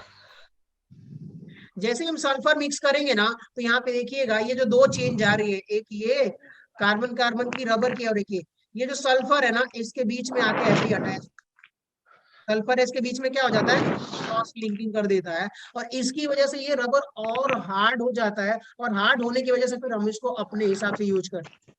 लेकिन समझाना क्या चाहता हूँ वो समझिएगा, ये जो रबर था पहले तो ये नेचुरल रबर था, ठीक है, लेकिन हमने इसमें सल्फर और भी एक दो चीजें ऐड कर दिया। तो क्या अब ये ना कंप्लीट नेचुरल है और ना ही कंप्लीट सिंथेटिक है। तो ऐसे जो पॉलीमर्स होंगे इनको हम क्या बोलेंगे, सेमी सिंथेटिक पॉलीमर। इतना कंप्लीट समझ में आ गया? Yes yes sir. Sir. Yes, sir. अब यहाँ पे आ जाइए, नाइट्रोसेलुलोज की बात करते हैं। नाइट्रोसेलुलोज में क्या होता है कि सेलुलोज मेरा यहाँ पे आप देखोगे ये रहा सेलुलोज, ठीक है, सेलुलोज जो नेचुरल है, लेकिन हमने क्या करा, कंसंट्रेट नाइट्रिक एसिड के साथ इसका मिक्स रिएक्शन करवाया। तो वो जो सेलुलोज है ना, वो किस में कन्वर्ट हो जाएगा, नाइट्रोसेलुलोज में। ठीक है, और ये एक एक्सप्लोसिव की तरह काम करता है। कैसा काम करता है? कैसा काम करता है बताइए? एक्सप्लोजन। ठीक है, तो ये भी एक पॉलीमर है, यानी कि हमने लैब में थोड़ा बहुत उसके साथ मॉडिफाई करके एक नया पॉलीमर बनाया। ऐसे पॉलीमर को बोलेंगे सेमी सिंथेटिक। चलिए, बहुत बढ़िया। अब आ जाते हैं सिंथेटिक पॉलीमर का मतलब कि भाई साहब यहाँ पे ना हमने नेचर से कोई बात ही नहीं करना, नेचर का कुछ लेना देना ही नहीं है, जो भी करेंगे हम करेंगे मैन मेड होने वाला है। मैन मेड का मतलब कि भैया इंसान ने बनाया उसको अपने दम पे, ना नेचर का कुछ है ना किसी और का। तो चलिए आ जाइए, ये क्या बोलता है यहाँ पर कि सिंथेटिक पॉलीमर का मतलब दीज आर द, सॉरी ये मैन मेड कहाँ से आ गया, टाइपिंग इशू हो गया, सॉरी। हाँ, मैन मेड, क्या ये, these are the man made polymers, these polymers are synthesized in laboratory। Man made का मतलब कि भैया हमने बनाया, अपने दम पे बनाया, लैब में बनाया। सो पॉलीएथिलीन आप लोगों ने देखा कि नहीं देखा शुरू में? yes sir, एथिलीन का पॉलीमर जो हमने लैब में कराया था वो हमने बनाया था, नेचर ने हमें नहीं दिया। पॉलीविनाइल की जब आप बात करोगे तो पॉलीविनाइल क्लोराइड जो है पीवीसी पाइप, आप लोग एड सुनते हो क्या? कभी क्रिकेट या कभी कुछ देखते हो मूवी वगैरह तो एड आ जाता है कि ये भाई पीवीसी पाइप यूज करें। yes sir, Yes, sir. उसमें कौन सा मोनोमर होता है? Polyvinyl chloride. उसका स्ट्रक्चर क्या होता है? तो ये रहा, देखिएगा, CH2 डबल बॉन्ड CHCl। इसको हम क्या बोल देते हैं? Vinyl chloride. क्या बोलते हैं? vinyl chloride, vinyl chloride. अब विनाइल क्लोराइड है, लेकिन अगर n नंबर ऑफ यूनिट जुड़ जाए तो अब इसको क्या बोलेंगे? Polyvinyl chloride. क्या बोलेंगे? Polyvinyl chloride. उसको हम शॉर्टकट पीवीसी बोल देते हैं। इस पॉलीमर से जो पाइप वगैरह पानी वानी का जो घर में यूज होता है उसको बोल देते हैं पीवीसी। ठीक, चलिए। पॉलीस्टाइरीन का आपने देखा ही था कि इसको भी हमने लैब में बनाया था। नाइलॉन वगैरह का जो होता है, रस्सी वगैरह, या बैकेलाइट का जो आपने बोर्ड देखा, वो सारी चीजें, टेरिलीन वगैरह, ये सारी की सारी चीजें हमने लैब में सिंथेसाइज करा है, हमने बनाया। तो हम इसको बोलेंगे भैया मैन मेड है, सिंथेटिक पॉलीमर ये है। चलिए आगे बढ़े। अब बेस्ड ऑन द सोर्स आप लोगों को क्लियर हो गया कि पहला जो है वो नेचुरल पॉलीमर, दूसरा जो है सेमी सिंथेटिक, और थर्ड जो है सिंथेटिक पॉलीमर।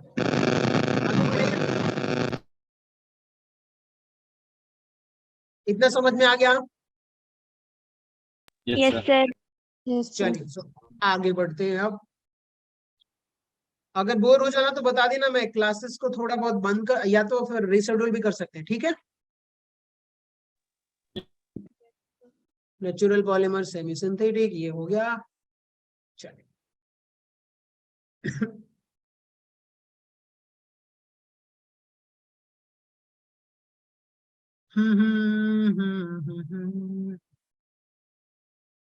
ठीक है। सो अब बात करते हैं classification based on synthesis.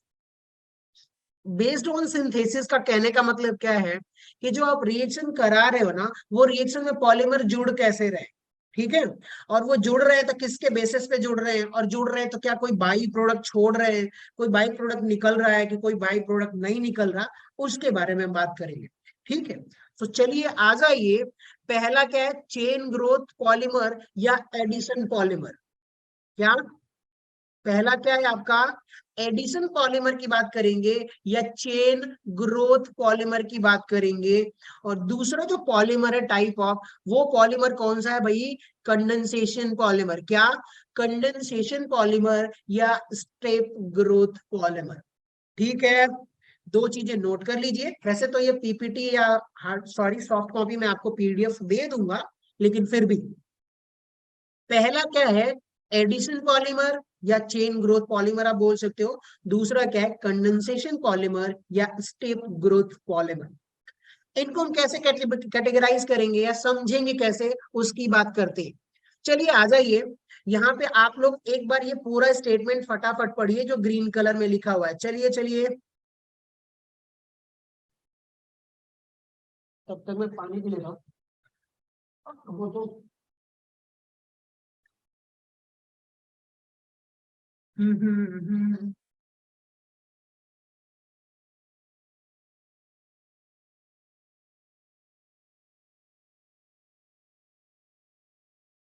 Done हुआ दोस्तों? समझ में आया?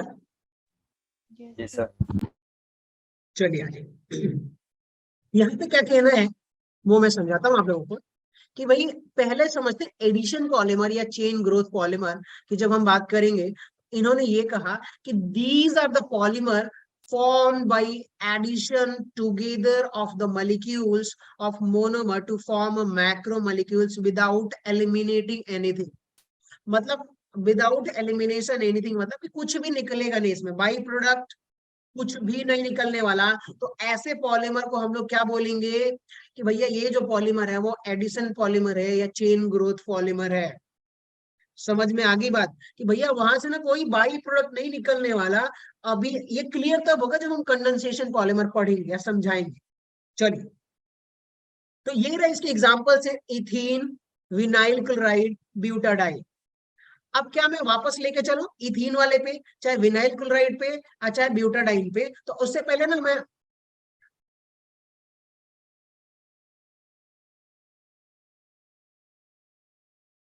हेलो, यस पायल बोलिए, गुड मॉर्निंग।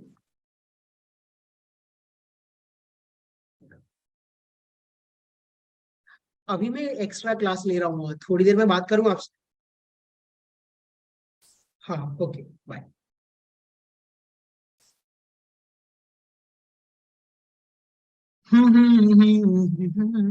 हाँ सॉरी। सो ये रहा आपका, इन्होंने क्या बोला हुआ है कि भाई यहाँ पे जो पॉलीमराइजेशन हो रहा है ना, यहाँ पे कोई बाई प्रोडक्ट आपको नहीं मिलने वाला। जैसे कि मान लीजिए कि H2O की बात करते हैं, या चाहे CO2 गैस, चाहे HCl, ऐसा कोई प्रोडक्ट यहाँ पर रिलीज नहीं होगा। और बात करते हैं कि ये होगा कब, याद रखिएगा एडिशन पॉलीमर का कंडीशन क्या है कि उसके पास कम से कम ना डबल बॉन्ड कंटेनिंग मोनोमर्स होने चाहिए। क्या होने चाहिए, नोट में मेंशन कर लीजिए। अगर मान लीजिए डबल बॉन्ड नहीं है तो क्या पॉलीमराइजेशन होगा? No sir. चलिए आ जाइए, उसको मैं समझाने की कोशिश करता हूँ। यहाँ पे देखिए, वापस आइए आप लोग, पॉलीमर के बारे में आते हैं इधर। थोड़ा बहुत चलिए, तो बहुत दौड़ना पड़ेगा यार, ऐसे तो लग रहा है।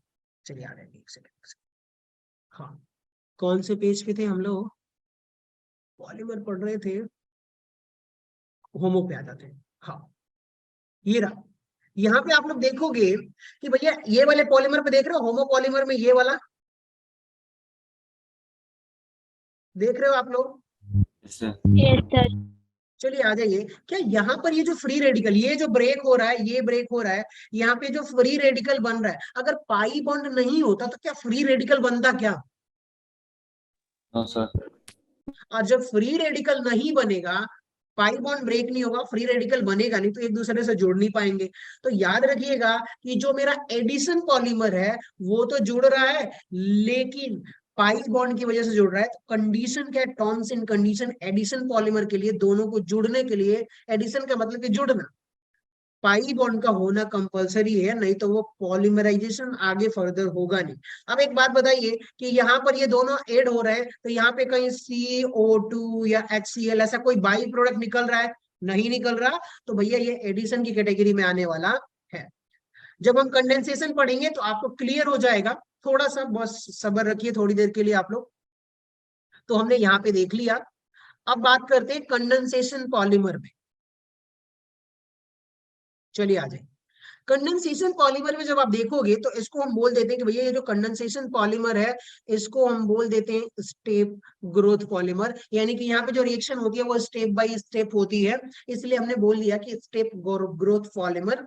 और एक चीज और साथ में ये नोट कर लीजिए कि कंडेंसेशन, ध्यान से सुनिए, condensation polymer are formed by the combination of monomer with elimination of simple molecules like H2O, ROH, alcohol, या ammonia molecules, या फिर हाइड्रोक्लोरिक एसिड, या CO2 गैस।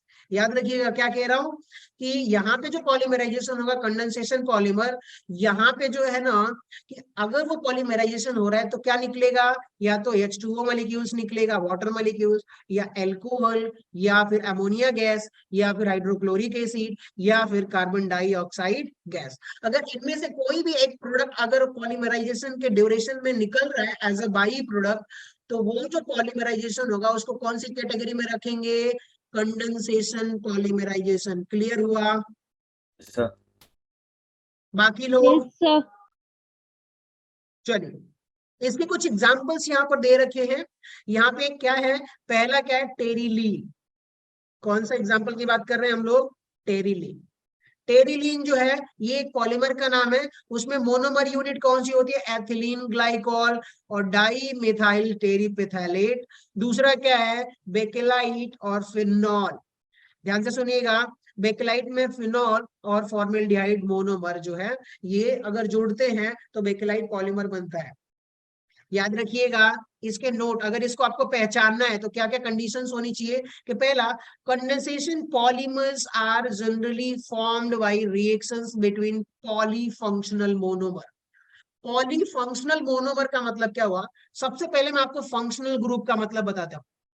फंक्शनल ग्रुप अगर आप बोलोगे, फंक्शनल ग्रुप बोलूंगा तो क्या बोलूंगा भाई? अगर मान लीजिए NH2 है, चाहे अल्कोहल है, चाहे COOH है, कार्बोक्सिलिक एसिड है, चाहे आप बोल दीजिए कि क्या बोलते हैं कि एमाइन, चलिए इतना ही रहने देते हैं, या फिर NO2 है, ये सारे के सारे फंक्शनल ग्रुप अगर प्रेजेंट है तब ही ये प्रोसेस होगा, कंडेंसेशन पॉलीमर होगा। इसको एग्जांपल के साथ समझते हैं। पहले एडिशन पॉलीमर में एक एक्सप्लेन कर देता हूं आप लोगों के। कोई एक एग्जांपल उठा लेते हैं, चलिए PVC वाला देख लेते हैं, पॉलीविनाइल क्लोराइड वाला। क्या? Polyvinyl chloride. पॉलीविनाइल क्लोराइड में जब आप देखोगे तो इसको शॉर्टकट में क्या बोल देते हैं? PVC बोल देते हैं। इसका जो मोनोमर होता है, क्या मोनोमर की बात करोगे तो वो मेरा विनाइल क्लोराइड है। क्या है? Vinyl chloride. और इस विनाइल क्लोराइड का स्ट्रक्चर क्या होता है वो देख लीजिए, CH2CH और इसको Cl। इतने को हम क्या बोल देते हैं? Vinyl group. क्या बोल देते हैं? Vinyl group. और ये अब Cl मतलब क्लोराइड। खामोश हो गए आप लोग, बोल नहीं रहे हो, समझ में नहीं आ रहा क्या? Sir, आ रहा है। रहा है। बाकी लोग बोलते रहिए, एक बार बोल दो ताकि मुझे पता चले एक्टिव तो हो कम से कम। चलो चलो चलो चलो, वैसे टाइम तो हो गया है, चलिए कोई बात नहीं। यहाँ पे देखिए, इसको बोल देते हैं विनाइल ग्रुप और इसको क्या बोल देते हैं हम लोग? Chloride group. अब इसका पॉलीमराइजेशन होगा तो अब ध्यान से सुनिएगा कि ये रहा आपका CH2, ये रहा आपका CH और यहाँ पे Cl है। ये N मॉलिक्यूल्स पॉलीमराइज होगा तो ये इधर और ये इधर ब्रेक होगा और ये बहुत सारे मॉलिक्यूल्स जुड़ेंगे, तो क्या यहाँ पर एक पॉलीमराइज करके एक मॉलिक्यूल्स बनाएगा, वो हो जाएगा CH2 CH, यहाँ पे क्या हो जाएगा? Cl। सर ये ऊपर पहले इसको आपने CH लाया है, CH। क्या हुआ? सर ये NCH2 double bond CH। Sorry ये Cl है, Cl है। ठीक है, इसको मैं ऐसे भी तो लिख सकता हूँ ना, देखिए तो सही, लिख सकता हूँ कि नहीं लिख सकता? Cl। Yes sir.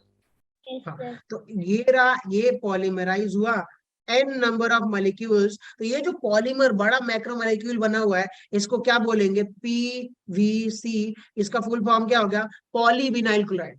इतना तो आपका विनाइल क्लोराइड है, ठीक है, और P लगा दिया मतलब बहुत सारे मॉलिक्यूल्स हैं पॉलीविनाइल, तो इसको बोल देंगे पॉलीविनाइल क्लोराइड। ये भी एक पॉलीमर है।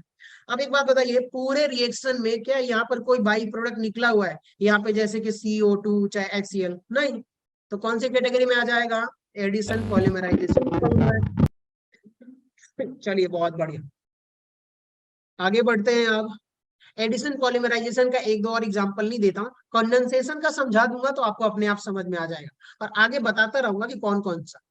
चलिए आ जाइए, अब बात करते हैं कंडेंसेशन पॉलीमराइजेशन का या स्टेप ग्रोथ पॉलीमर का। इसका एक एग्जांपल लेता हूं तो सारी चीजें कंफर्म हो जाएंगी। वो कौन सा है?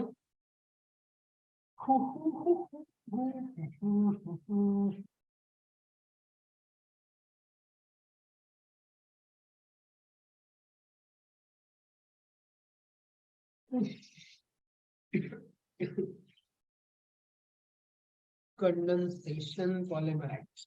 Just wait a minute.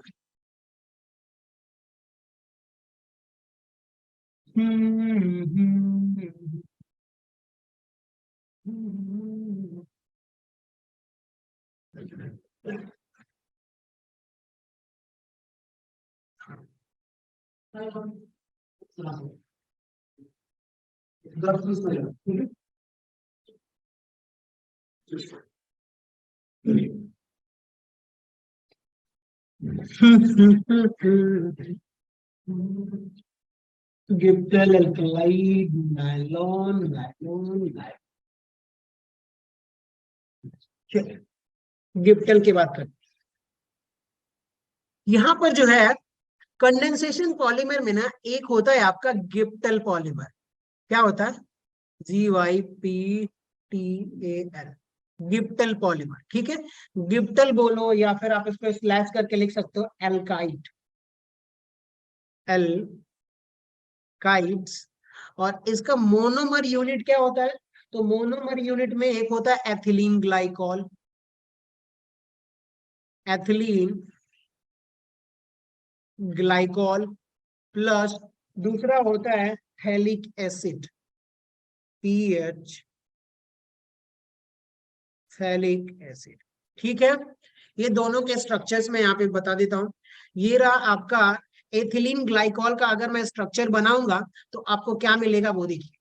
ये रहा, सॉरी एथिलीन ग्लाइकॉल का OH, CH2 OH। ये किसका स्ट्रक्चर है? एथिलीन ग्लाइकॉल का। ठीक है, और थैलिक एसिड का जब मैं स्ट्रक्चर बनाऊंगा तो वो ये रहा, यहां पर कार्बोक्सिलिक एसिड होता है। आई होप मैंने सही बनाया, या ग्रेट। सो यहाँ पे देखिए ये कौन सा है? थैलिक एसिड, और ये वाला कौन सा है? Ethylene glycol. क्लियर हुआ दोनों के स्ट्रक्चर?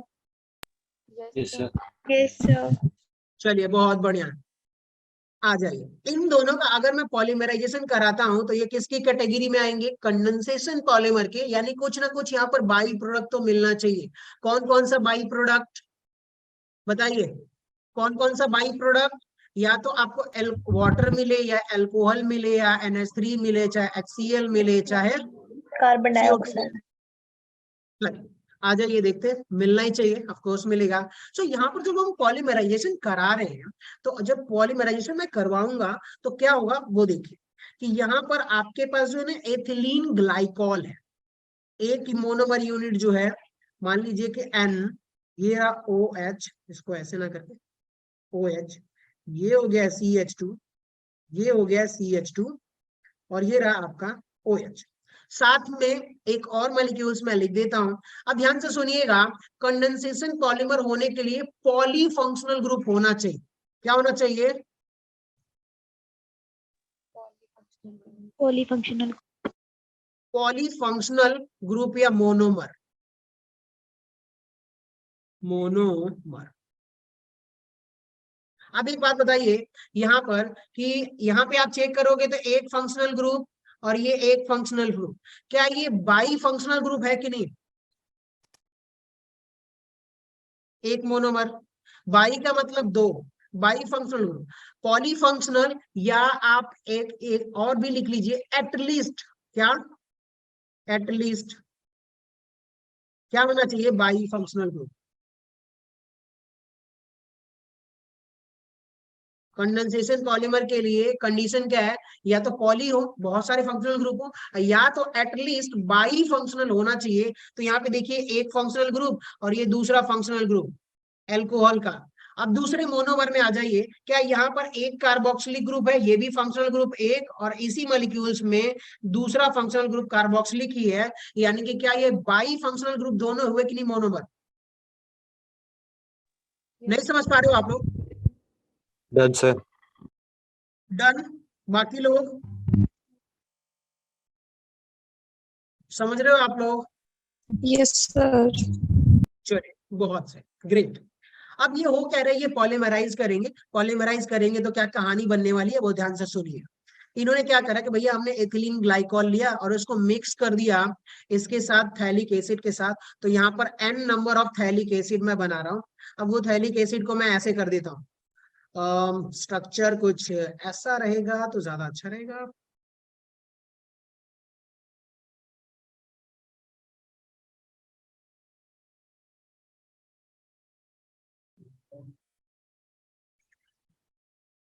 थैलिक एसिड का स्ट्रक्चर मैंने कुछ ऐसे लिखा हुआ है। अब एक बात बताइएगा आप लोग कि यहाँ पर ना ये पॉलीमेराइज हो रहा है। क्या हो रहा है? पॉलीमेराइज हो रहा है। और पॉलीमेराइज होगा तो यहां से क्या होता है कि ये वाला मॉलिक्यूल्स, कलर चेंज करता हूँ ना, अच्छा दिखेगा, आप लोगों को समझ में आ जाएगा। इनके बीच में केमिकल रिएक्शन हो, क्या होगी? केमिकल रिएक्शन होगा। तो यहां से आपका OH ग्रुप और यहां से एसिड वाले का, कार्बोक्सिलिक एसिड है तो H+, ये दोनों कंबाइन करके क्या निकाल देगा बताइए? -H2O। क्या निकालेगा? Water. ठीक है, वाटर मॉलिक्यूल्स। और ये जब पॉलीमराइज होगा तो मैं इसको यहाँ पर भी लिख देता हूँ कि यहाँ पर H2O मॉलिक्यूल्स निकला हुआ है। और एक बात बताइए कि इसके इधर एक और थैलिक एसिड आ सकता है? Yes, sir. एक और थैलिक एसिड ले लीजिए जो कि ये क्या कर रहा है? OH। और यहाँ पर क्या होगा? Sorry sorry sorry, C11O OH। ये थैलिक एसिड यहां से क्या करेगा कि ये थैलिक एसिड एक यहां से भी निकाल देगा वाटर मॉलिक्यूल्स। ठीक है, फिर उसके बाद से यहाँ पे आप देखोगे कि ये दोनों मॉलिक्यूल्स, स्पेसिफिकली हम इसकी बात कर रहे हैं, इन दोनों की। क्या अगर आप ध्यान से सुनिएगा कि इधर आपके पास OH ग्रुप है कि नहीं? देख रहे हो आप लोग? ये वाला इधर क्या एथिलीन ग्लाइकोल आके दोबारा जुड़ सकता है कि नहीं जुड़ सकता? Yes, sir. अब ये जुड़ेगा तो यहां से ये भी वाटर मॉलिक्यूल्स निकाल देगा। ठीक, तो फिर क्या होगा कि एक और एथिलीन, सॉरी, थैलिक एसिड का मॉलिक्यूल्स इधर आ जाएगा। आएगा कि नहीं आएगा? कितने लोग एग्री कर रहे हैं? Yes, sir. और ये फिर इससे कंबाइन करके ऐसे वाटर मॉलिक्यूल्स निकलेगा तो अगला एथिलीन ग्लाइकोल यहाँ पर आकर के जुड़ करके यहाँ से निकालेगा और एक लंबी चेन चलती जाएगी और हर स्टेप पर दोनों मॉलिक्यूल्स ऐड होंगे तो क्या वाटर मॉलिक्यूल्स निकलेगा कि नहीं निकलेगा? देखिए, एक वाटर मॉलिक्यूल्स यहाँ से निकला, एक वाटर मॉलिक्यूल्स यहाँ से निकला, एक वाटर मॉलिक्यूल्स कहाँ से निकल रहा है? यहाँ से निकल रहा है, एक वाटर मॉलिक्यूल्स यहाँ से निकल रहा है। निकल रहा कि नहीं निकल रहा? Yes, sir. Yes, sir. तो अब ऐसे ही क्या होगा, ये पॉलीमराइज होता जाएगा और यहाँ पर क्या होगा? बेसिकली केमिकल रिएक्शन हो रही है, केमिकल रिएक्शन हो रहा है। और उस केमिकल रिएक्शन के दौरान अगर बाई प्रोडक्ट मिलता है और कंडीशन क्या है? फंक्शनल ग्रुप होना चाहिए तभी रिएक्शन होगा। तो यहाँ पर रिएक्शन हुआ, फंक्शनल ग्रुप भी है। और ये जब पॉलीमराइज होगा तो बाई प्रोडक्ट निकलेगा तो इसको किसकी कैटेगरी में रखेंगे? कंडेंसेशन पॉलीमर के। डन। चलिए, अब इसको मैं क्या करता हूँ कि एक जगह समराइज करके लिखूंगा। तो ऐसे लिख सकता हूँ क्या कि भाई ये रहा आपका कुछ कहानी ऐसे वाली, और यहाँ पर मैं इसको कर सकता हूँ CH2 और यहाँ पर CO, इधर ऐसे ऐसे ऐसे ऐसे, और फिर मैं यहाँ पे लिख सकता हूँ COO और यहाँ पर O, और फिर ऐसे। इसको ऐसे इंटू N करके लिख सकता हूँ कि नहीं लिख सकता? बताइए आप लोग। Yes, sir. Yes, दिमाग sir. लगाइए। यहां से देखिए कि यहाँ से हमने ये ले लिया इतना वाला, और यहाँ से क्या ले लिया? एक मोनोमर यूनिट को हमने ले करके एक्सप्लेन करा हुआ। कौन कौन सा? ये वाला। ठीक है, और ये जो N नंबर ऑफ पॉलीमर बना हुआ है इसको हम क्या बोलेंगे? गिप्टल बोलेंगे। क्या बोलेंगे? गिप्टल पॉलीमर। इसका नाम याद रखिएगा, इसको हम क्या बोलने वाले हैं? गिप्टल पॉलीमर। ये अब एक बात बताइए, क्या ये होमोपॉलीमर है कि कोपॉलीमर है? Copolymer. Copolymer. चलिए, बहुत बढ़िया। ठीक है, अब एक बात बताइए, यहाँ पे ध्यान से सुनिएगा, ये वाली लिंकेज आप देखिएगा, ये वाली लिंकेज इसको बोल देते हैं एस्टर, एस्टर फंक्शनल ग्रुप। ठीक है, क्या बोलेंगे?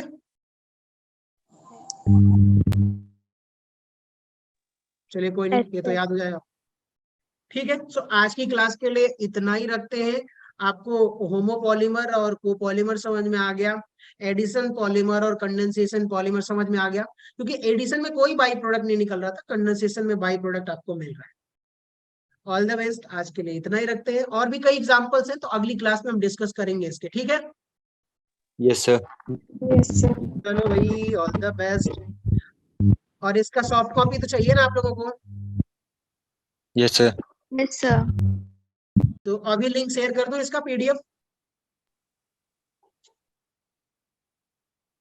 Yes, sir. कर दो। ठीक है, वेट अ मिनट, 1 मिनट आप लोग रुक जाओ, वीडियो इसको ऑफ कर देता हूं मैं।